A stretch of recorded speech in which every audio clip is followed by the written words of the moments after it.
It was a Saturday night in the late 80s, and we had this table, table 14. I still remember the ticket. 4 people sat down at exactly 6 o'clock in the evening. And, they stayed until 10:30. 4.5 hours, Zachary. And do you know what they ordered? 4 tap waters. They split a single appetizer.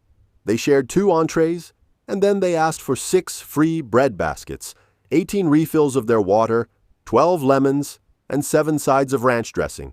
12 lemons and 7 sides of ranch dressing. That is not a dinner order, Jacques. That is a chemistry experiment. And they occupied a prime table for 4.5 hours during a Saturday night rush. Exactly. In a busy Italian restaurant, we live and die by table turns. We should have turned that table at least 3 times that night.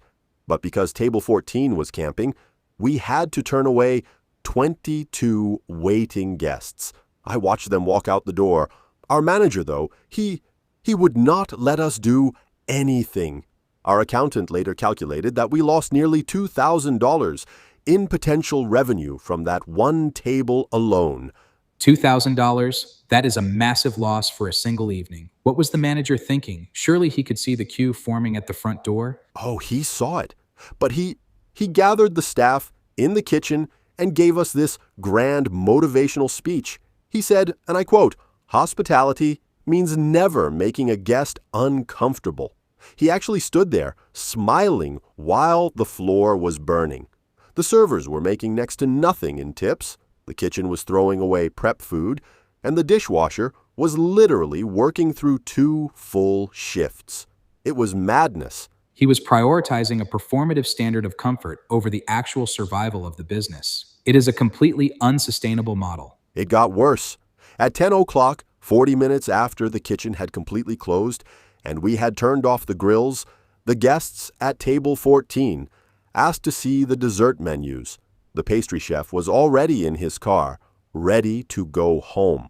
The manager literally ran out to the parking lot and forced him to come back inside to make dessert.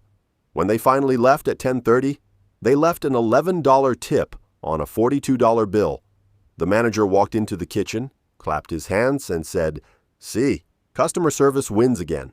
An $11 tip. That is almost insulting after 4.5 hours of labor. The manager was celebrating a victory that was actually a financial disaster. Yes, but the real reality check came about 10 minutes later. Our accountant walked into the back office with the nightly balance sheet. He put it on the desk and showed the manager the net loss for the evening. We lost $1,842 that night. The manager just stared at the paper. He had no words. That is the classic corporate blind spot. I see this exact pattern in enterprise software development all the time. A product team will spend $100,000 in developer overtime to build a highly specific, custom database integration for one single, low-tier customer who pays maybe $50 a month. They completely derail the core product roadmap just to avoid saying no to a demanding voice. Yes, it is the same thing.